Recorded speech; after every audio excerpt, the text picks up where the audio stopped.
In this video, I want to take a deeper look at Technisys and see the true benefits for SoFi users as well as their shareholders. So don't click nothing, don't smash nothing. I'm just kidding, Tom.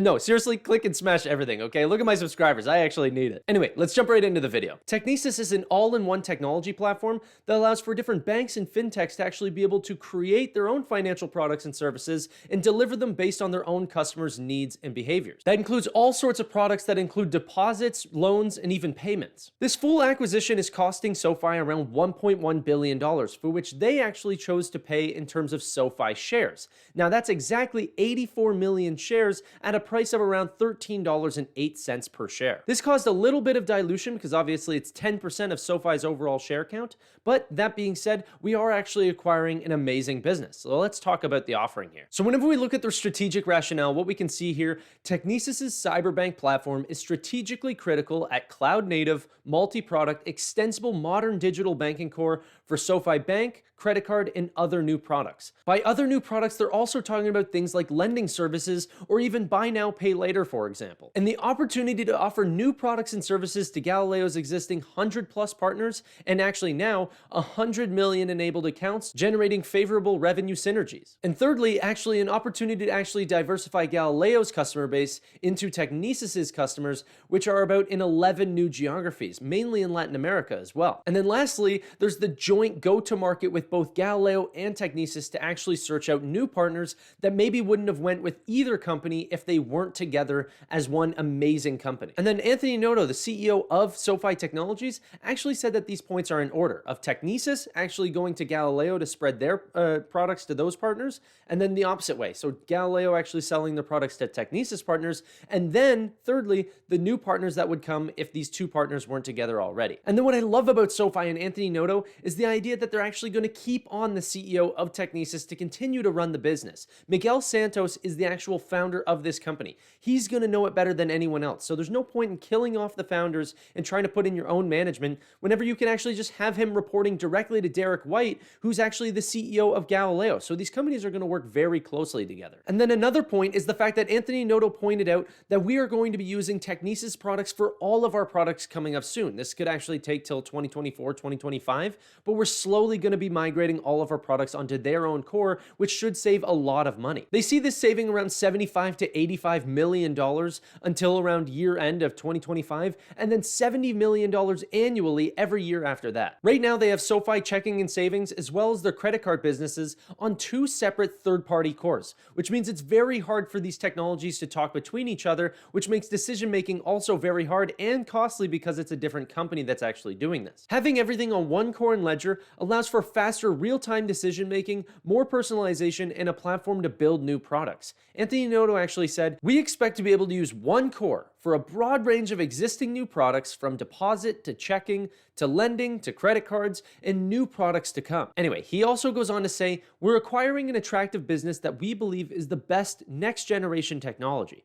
and one that every financial services company, old or new, will ultimately need in order to keep pace with the rate of innovation." But now I want to talk about how Technisys even makes any money. And right now that's through two primary ways. One is being through software licensing, where they get paid on like the per user / account basis and how many people actually use their products. Typically, the contracts that they sign with the businesses that they're working with are around 3 to 5 years in length. Now, the second portion is actually software services, which is also broken down into two separate categories, okay? One being Evolution Labs, which is their dedicated Technisys staff that actually goes to creating, maybe a bigger company's own products and services for them. And then, we get paid based on how long the contract would be for them actually designing those products. Then second, and this is a really small one, but it's the implementation fee, which is actually just setting those products up and actually launching them. That's a one-time purchase where just at the end of the products, we also get a boost in revenue. The company is expected to make around $70 million in revenue at the end of 2021,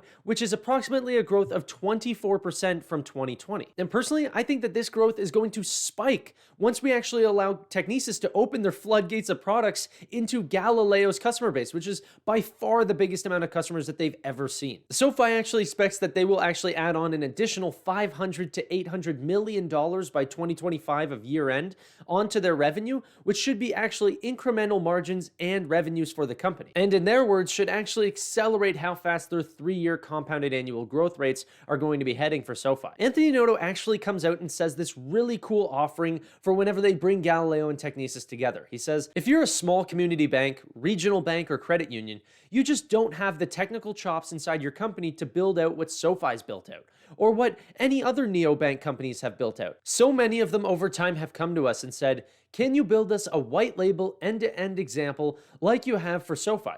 We had pieces of that before, but now we have the whole end-to-end stack and we could better meet their needs and give them a turnkey solution. That's what I think is so cool, is there's so many banks out there right now that just barely even have an online presence. And it's not like they need some revolutionary app. They just need something to offer their clients saying, hey, we do have a digital presence, and just adding that little bit of feature. They're already their clients, right? We're not expecting that these companies are going to grow dramatically. It's just about keeping existing clients, keeping them happy with some sort of digital experience. One of these analysts during this Technisys call actually brought up the point of like, how easy is it going to be to actually sell to these Galileo partners? Anthony Noto had a really cool response you guys have to hear. If you're a new neobank that just wants to launch with a debit or ACH card, an ACH or an automatic clearinghouse is just better referred to as a bank-to-bank payment, and there's very little middlemen in the way of that, so it keeps fees very, very low. If you're looking at Galileo or other processors, we're going to say to you, what's your future plan?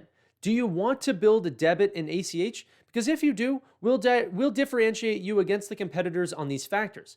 But if you have a vision of adding other products and services over time to grow your business, or even if you're not sure what you have in terms of optionality, we can be that partner for you for today, or just debit or ACH and tomorrow on credit cards, and then lending as a service, a rewards economy product, a buy now pay later product, etc., etc. It makes me think about some of their other bigger clients like Chime or Robinhood or something like this that do only really have those products, but they have such a massive customer base right now. It would be amazing for them to open up like lending as a service, for example. These companies don't just want to have just debit cards. They obviously want to have those credit cards and everything to sort of build out their business. That is their big key. And if you're already partnering with Galileo, understand, the way that their fees are getting taken out of and everything, then it's going to be the natural progression that you continue with that third party and build out into their other products, which they now have with Technisys. Just a couple of other small points I wanted to add in. Technisys is already a profitable business, and so there's really nothing we have to worry about in terms of them actually sort of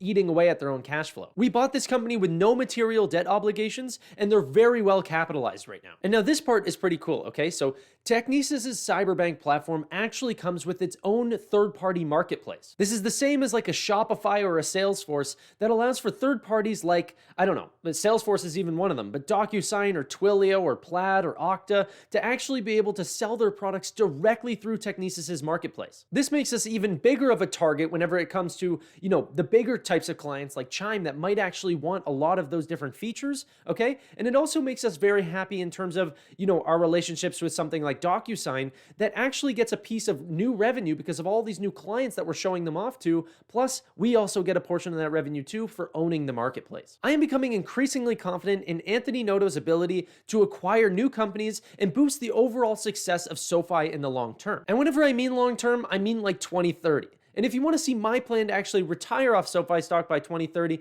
make sure you check out my video right here and you can learn all about it. But until next time, guys, hope you enjoyed the video. If you could, like the video down below and subscribe if you want to see more financial content just like this.